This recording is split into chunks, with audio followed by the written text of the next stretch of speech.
हर हर महादेव दोस्तों, भक्ति सागर सोनिका में आप सबका स्वागत है, जिसमें हम आपके लिए लेकर आए हैं शिव महापुराण की कथा का 27वां, 28वां और 29वां अध्याय। जिन्होंने पीछे के अध्याय देखने हो, हमारे डिस्क्रिप्शन बॉक्स में दिए गए हैं लिंक, आप वहां जाकर पीछे के अध्याय देख सकते हैं, जिसमें आपको बताया जाएगा कि किस प्रकार माता सती का निरादर हुआ और उन्होंने अपने शरीर को भस्म किया, और आप आगे की कथा कि कैसे राजा दक्ष को उसकी किए की सजा मिली। तो शुरू करते हैं हमारा आज का अध्याय, 27वां अध्याय आरंभ। ब्रह्मा जी ने कहा, नारद, उसी समय यज्ञशाला में जो अपशगुन हुए, अब मैं उनका वर्णन करता हूँ। आकाश से पिसी हुई हड्डियों की वर्षा होने लगी, ऐसी आश्चर्यजनक बातें दिखाई देने लगी जिनके कारण कर्म धर्म विचार शेष न रहा। तीनों प्रकार के दुख सब लोगों को दुखी करने लगे। डर के मारे उनके मुख से कोई शब्द नहीं निकला। दक्ष प्रजापति तथा यज्ञ कराने वाले भृगु ऋषि के आंखें उत्तर दिशा की ओर उठ गई, तो उन्होंने देखा कि उधर से भारी धूल आ रही है। वे अपने मन में विचार करने लगे कि इस धूल के उड़ने का कारण क्या है, परंतु कोई ठीक बात उनकी समझ में नहीं है, क्योंकि उन्होंने यह तो सोचा ही नहीं था कि इसका परिणाम इतना भारी होगा। हे पुत्र, उसी समय दक्ष की पत्नी वीरनी ने सब लोगों को संबोधित करते हुए कहा कि हे सभासदों, तुमने मूर्ख बनकर सती का नाद किया है और उन्हें भस्म होने से नहीं रोका, तो अब तुम्हें तैयार हो जाना चाहिए। अब तुम्हें तुम्हारे किए की सजा मिलेगी।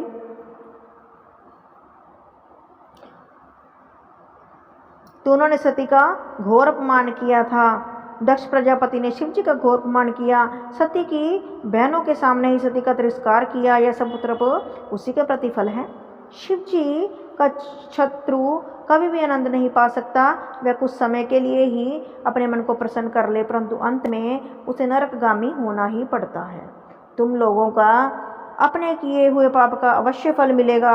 यह सुनकर सभी देवता तथा मुनियों को अत्यंत भय लगने लगा। दक्ष भी भयभीत होकर विष्णु जी के पास पहुंच गया, क्योंकि वह विष्णु भक्त था। आप यज्ञ रूप यज्ञ रक्षक तथा यज्ञ कर्म स्वरूप हैं, सो हे विष्णु, रक्षा कीजिए। आप मुझे इस भय से छुड़ाइए, कृपा कीजिए, हमें नष्ट होने से बचाइए। आप सच्चे स्वामी हैं। ये सुनकर विष्णु जी हंसते हुए कहने लगे कि दक्ष, जहाँ तक संभव होगा हम तुम्हारी रक्षा करेंगे, परंतु तुमने शिव जी से शत्रुता ली है, मोल ली है, तो उसका फल तो तुम्हें जरूर मिलेगा। तुमने प्रलय करता व जगत के स्वामी शिव जी से वैर करके अच्छा नहीं किया। अब तुम्हें कौन पार लगा सकता है। हम स्वयं तथा अन्य सभी देवतागण भगवान सदाशिव की आज्ञा रूपे रज्जु से बंधे हुए हैं। उनसे श्रेष्ठ पृथ्वी पर है ही कौन। संसार में उनके समान बलवान कोई नहीं। कोई शस्त्र उपाय भी करे तो परंतु शिव जी की कृपा के बिना किसी के कर्म का फल नहीं मिलता है। जिस स्थान पर पूजा करने योग्य शिव जी की पूजा नहीं की जाती, वहाँ कोई भी कार्य सिद्ध नहीं होता है। जो देवता पूजा करने योग्य नहीं है, उसकी पूजा करने से दरिद्र, मृत्यु तथा भय, ये तीनों उपद्रव उत्पन्न होते हैं। हे नारद, विष्णु के मुख से इन शब्दों को सुनकर दक्ष अत्यंत चिंतित हुआ, दुखी हुआ। अन्य सब लोग भी भय के मारे कांपने लगे कि अब क्या होगा। जिस समय सभी सभासद आपस में एक दूसरे का मुंह देखते हुए चिंता मगन रो रहे थे, उसी समय वहां पर कौन पहुंच गया? वीरभद्र अपनी सेना के साथ पहुंच गया और बड़े जोर का शब्द करने लगा। भैरव तथा कालिका आदि भी अपनी सेना सहित वहां पहुंच गए। उसी समय वीरभद्र का वह स्वरूप था। उनके 5 मुख, 3 नेत्र, 10 हाथ, वे अपने मस्तक पर जटाओं का धारण किए हुए थे। वे रुद्राक्ष की माला पहने, भस्म लगाए बैल पर सवार, सभी अंग वज्र समान अत्यंत कठोर थे। वे अपने अंत सुंदर हाथों में अनेक प्रकार के शस्त्र किए, चवर छत्र धारण किए, शिव शिव शिव शिव शिव शिव का उच्चारण करते हुए स्वरूप से भलीभांत अलंकृत थे। जिस रथ पर वे अपने नंदी सहित आरूढ़ थे, वह 25 योजन ऊंचा था। उस रथ को 10 लाख सिंह खींच रहे थे। शार्दूल तथा हाथी चारों ओर उससे रथ की रक्षा के निमित्त चैतन्य खड़े हुए थे। उसकी सेना ने आते ही चारों ओर से धावा करना आरंभ कर दिया। अनेक प्रकार के युद्ध के बाजे, भेरी, शंख, पटह, गोमुख, उपंग, मृदंग आदि बजने लगे। उसी समय इंद्र, वायु, यमराज, कुबेर, वरुण, अग्नि तथा दिक्पाल अपने अपने वाहनों पर सवार होकर दक्ष के सम्मुख जा पहुंचे। दक्ष ने उन सब से कहा कि तुम मेरी रक्षा करो, सहायता करो। इस प्रकार सब देवताओं के कहने के उपरांत दक्ष प्रजापति ने विष्णु जी के चरण पकड़ लिए। हे प्रभु, आप ही रक्षा करो, क्योंकि देख रहा था कि अब क्या होगा। भोलेनाथ भी आ रहे हैं, भैरव भी आ रहे हैं, काली मैया भी आ रही है, किस किस से कौन बचाए। आपकी कृपा से संसार पलता है, हे विष्णु भगवान हमारी रक्षा करो। ये सुनकर विष्णु जी ने उत्तर दिया कि दक्ष, जहाँ तक हमारा अधिकार है वहाँ तक तो हमारी तुम्हारी रक्षा कर सकते हैं, लेकिन हम तुम्हारे जग की रक्षा अवश्य करेंगे, परंतु तुम्हारे कर्मों का स्मरण हमारी बुद्धि को आश्चर्य होता है। शिव जी के क्रोध से तुम्हारा कौन रक्षा करे। उस शिव नामधारी ईश्वर से विरोध कर कभी हित साधन नहीं हो सकता। हे शिव जी, तीनों गुणों से युक्त होने पर भी परम पवित्र है, तुचित है, तुम उन्हीं शिव जी के शरण में जाओ जिससे तुम्हारा यह यज्ञ संपन्न हो सके। इस प्रकार दक्ष और विष्णु में बातें हो रही थी। वीरभद्र की सेना चारों ओर इस प्रकार घिर आई मानो कोई समुद्र गिर गिर कर आकाश की ओर बढ़ रहा हो। उसी सेना के सेनापतियों ने दक्ष तथा विष्णु जी के ब्रह्म ज्ञान व ज्ञान की बातें करते हुए सुना तो वे सब हंस पड़े। उसी समय गणों को युद्ध करने के लिए उदित देखकर इंद्र ने अपना वज्र उठा लिया और यह इच्छा की कि मैं शिव गणों से युद्ध करूं। इंद्र युद्ध करने के लिए सामने आए। शिव जी के गण हर हर का घोष करते हुए उनके सम्मुख जा पहुंचे। 28वां अध्याय आरंभ। ब्रह्मा जी बोले, नारद, इंद्र की सेना शिवगणों से युद्ध करने लगी। उसी युद्ध में असीशूल, तोमर, वाण, पटिश आदि अस्त्र शस्त्र का प्रयोग होने लगा। शंख, मृदंग, पटे, निशान, डिमडिम प्रसिद्ध रणवाहों की ध्वनि चारों ओर गूंजने लगी। हाहाकार मच गया। जिस समय शिवगणों ने अपनी परम वीरता को प्रकट किया, उसी समय इंद्र की सेना को पराजित हुए देखकर भृगु ऋषि ने उच्चाटन मंत्र का जप करना शुरू कर दिया। वीरभद्र की सेना को अशक्त बना दिया। तब इंद्र की सेना ने उन्हें अत्यंत दुखी करके शस्त्र योद्धाओं को जान से मार डाला। उस याचित विपत्ति को देखकर शिव के गण भयभीत होकर भागने लगे और इंद्र की सेना विजयी हुई। हे नारद, शिव गणों की हार का मुख्य कारण यही था कि इस प्रकार शिव जी ने ब्राह्मण की श्रेष्ठता को सम्मान दिया था। जब वीरभद्र ने यह देखा कि उनकी सेना हारकर भाग रही है, तब वह भूत प्रेत आदि के पीछे कर स्वयं आगे बढ़ा। जो बड़े बड़े सेनापति योद्धा बैल पर सवार थे ना, उनके साथ आगे आकर खड़े हुए। उन्होंने अपने हाथों में त्रिशूल लेकर इंद्र के साथ महाभयानक युद्ध किया। उन प्रहारों से घायल होकर देवता आदि भयभीत होकर युद्ध क्षेत्र से भागने लगे। किसी के विभिन्न अंग कट गए, टुकड़े टुकड़े हो गए। कुछ देवता भागकर अपने घरों को चले गए। अपनी सेना के इस प्रकार भागते हुए देखकर गुरु बृहस्पति जी से कहा कि गुरु जी, आप देवताओं की सेना की रक्षा करें। आप हमें कोई ऐसा उपाय बताएं जिससे हमारी जीत हो। यह सुनकर बृहस्पति जी ने उत्तर दिया कि इंद्र, विष्णु ने जो कुछ कहा था वही सब इस समय सामने आ रहा है। मंत्र, तंत्र, औषधि, वेद, धर्म, शास्त्र, पुराण, विचार तथा प्रतीत आदि ये सब शिव जी की महिमा को जानने में समर्थ हैं। तुम मूर्ख हो जो बच्चों के समान बुद्धिहीन बनकर उन्हीं भगवान सदाशिव से वैर ठान रहे हो। यह सभी गण शिव जी के आज्ञा अनुसार आए हैं और इस यज्ञ को नष्ट करके ही मानेंगे। हे नारद, बृहस्पति जी मुख से वचन सुनकर इंद्र के साथ देवता बड़ी चिंता हुई। उस समय वीरभद्र ने उन सबको संबोधित करके कहा, देवताओं, तुम्हारी सभी बातें बच्चों के समान बुद्धिहीन हो गई हैं। तुम लोगों को सार वस्तु को कोई पहचान नहीं पाते। इसी यज्ञ में जो देवता भाग लेने के लिए आए हैं, सब मेरे समीप आकर यज्ञ का भाग ले जाएं। आओ भाग दूं। यह कहकर वीरभद्र ने एक बार फिर इंद्र, अग्नि, कुबेर, वरुण, सूर्य, चंद्र देवता को संबोधित करते हुए कहा, देवताओं, तुम सब मेरे समीप आकर अपना अपना भाग लो ना। भाग लेने आए थे, आओ भाग दूं।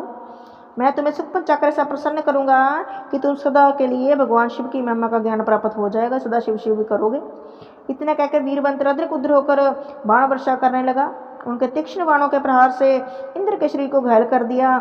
जब उन्होंने यह अनुभव किया कि वीरभद्र पर अब किसी प्रकार की विजय प्राप्त नहीं हो सकती, तब क्या किया, सभी देवता भाग खड़े हुए।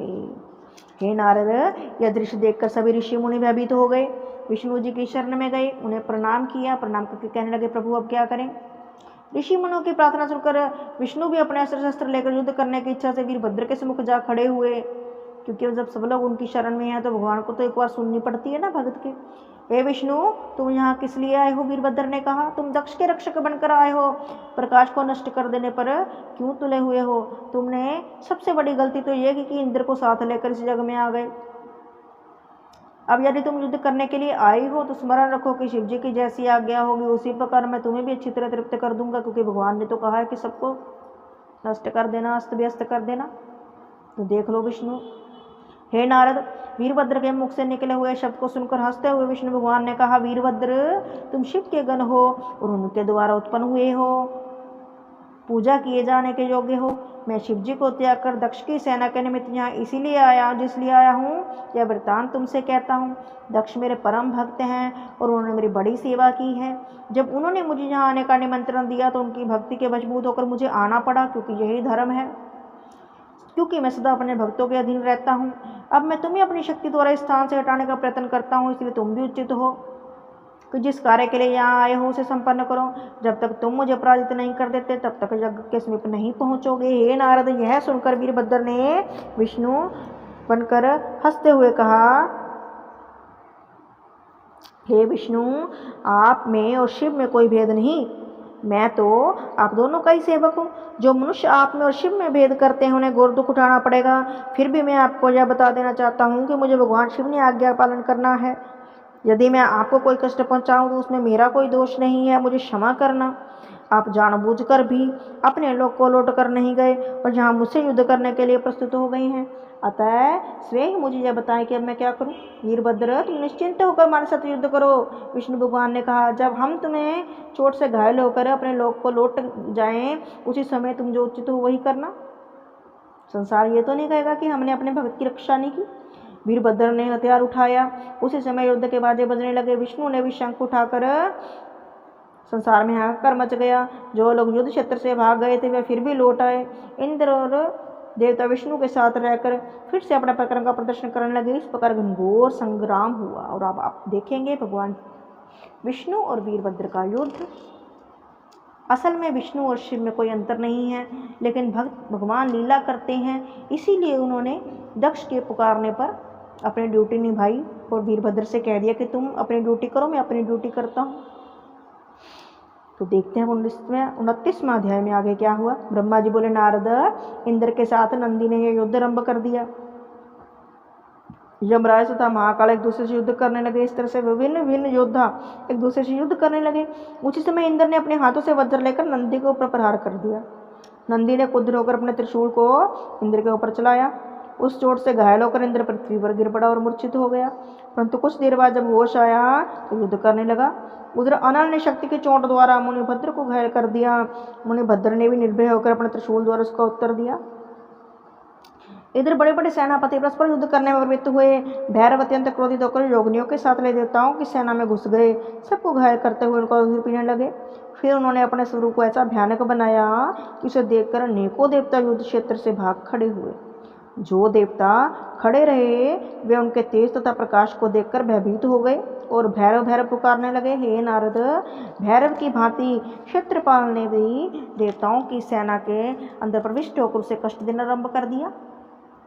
9 काली भी देवताओं की सेना को नष्ट करने लगे। साहोर हाहाकार मच गया। सब और युद्ध ही युद्ध, हाहाकार। लोग भाग भाग कर विष्णु जी के शरण में जा पहुंचे। कहने लगे, हे प्रभु, आप ही हमारी रक्षा करें, अब हम क्या करें। हे स्वामी, कृपा करें।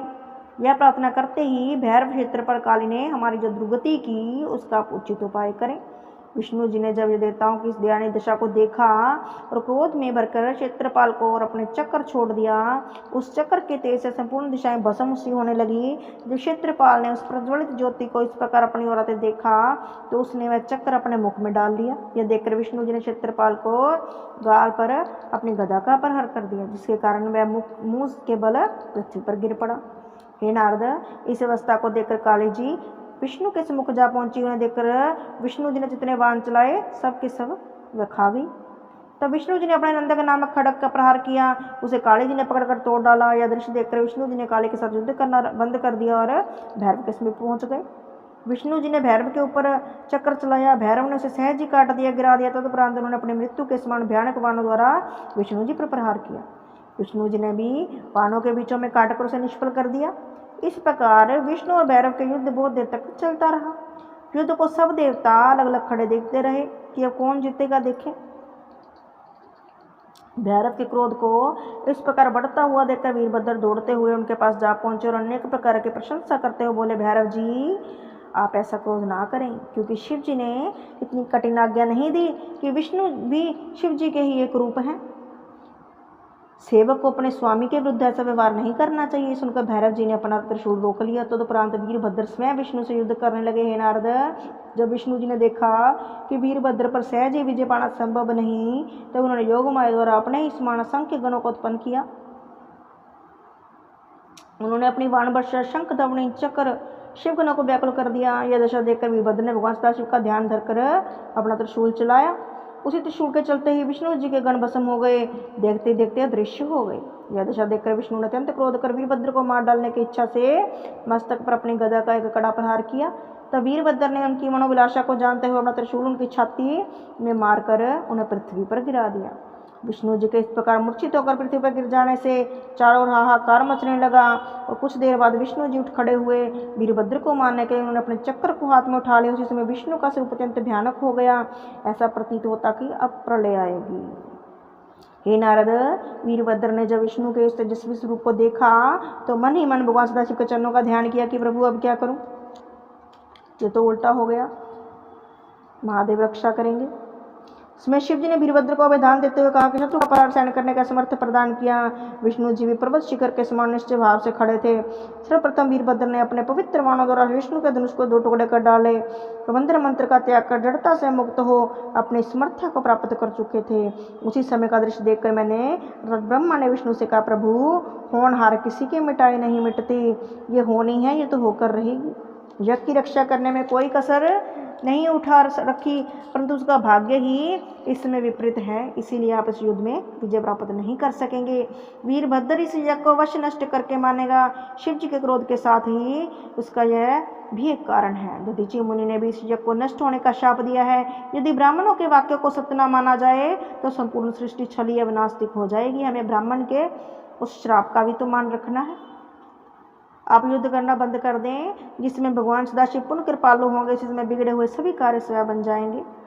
आपकी और शिव की लीला पार है, उसका भेद कोई जान नहीं सकता है। नारद, मेरी इस बात को सुनकर विष्णु जी युद्ध बंद करके अपने लोक को चले गए और मैं भी अपने लोक को चलाया, क्योंकि मैं ये जानता था कि अब शिव जी पुण्य दयालु होंगे, तभी बिगड़ा कार्य बन सकेगा। बोलो शंकर भगवान की जय।